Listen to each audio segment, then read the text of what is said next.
எல்லா புகழும் இறைவனுக்கு. அஸ்ஸலாமு அலைக்கும். ஒரு சின்ன பையன் கத்துறான், அம்மா இங்க வாங்க, அம்மா மாட்டிக்கிச்சு, அம்மா சிக்கிக்கிச்சு அப்படின்னு சொல்லி கத்துறான். அம்மா கிச்சன்ல வேலை பார்த்துக்கிட்டு இருக்காங்க. படபடன்னு எல்லாத்தையும் போட்டு வந்து என்னடான்னு பாக்குறாங்க. சின்ன பையன் கை குட்டியா தான் இருக்கு, ஆனா அதை விட குட்டியா இருக்கக்கூடிய ஒரு ஜாடிக்குள்ள கையை விட்டுறான். அதை அவனால எடுக்க முடியல, கை அப்படியே மாட்டிக்கிச்சு. அழுகுறான். அவனை பார்க்கறதுக்கு பாவமா இருக்கு. அவங்க அம்மா அவனோட கையை பிடிச்சி இழுத்து பார்க்குறாங்க, வரவே மாட்டேங்குது. பக்கத்து வீட்டுக்காரங்களெல்லாம் ஹெல்ப்புக்கு கூப்பிடுறாங்க. அவங்களும் வந்து ட்ரை பண்ணுறாங்க. அந்த கையை வந்து அவங்களால அதிலிருந்து எடுக்கவே முடியல.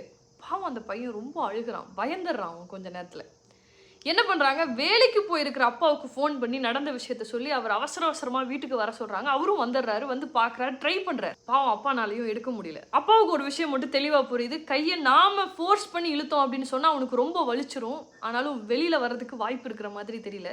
அவனே எடுத்தாதான் உண்டு அப்படிங்கிறது அவங்களுக்கு தெரியுது. அப்பா அந்த பையன் கிட்ட இப்படி சொல்றாரு, என் செல்லம் இல்ல, என் தங்க பையன்ல, நீ ஒண்ணு பண்ணு, நீயா முள்ளமா கையை வெளியில எடுத்துரு. வெளியில எடுத்துட்ட அப்படின்னு சொன்னா அப்போ உனக்கு 100 rupees கொடுக்குறேன், உனக்கு பிடிச்ச சாக்லேட் வாங்கி சாப்பிடு அப்படின்னு சொல்றாரு.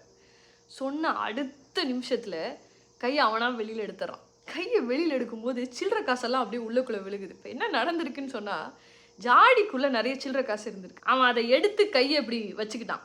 வச்சதுனாலதான் அவனால் அதுல இருந்து வெளியில எடுக்க முடியல. அதை விட பெரிய காசு தனக்கு கிடைக்க போகுது அப்படின்னு தெரிஞ்சோன்னா அதை போட்டுட்டான்.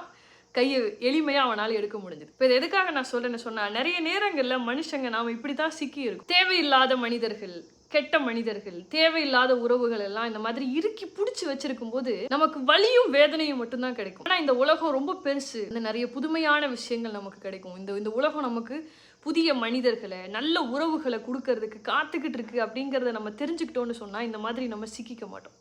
தேவையில்லாத விஷயங்களை கெட்டியமாக பிடிச்சிக்காதீங்க, விட்டுடுங்க. இந்த உலகம் ரொம்ப பெருசு, யோசிச்சு பாருங்க. அஸ்ஸலாமு அலைக்கும்.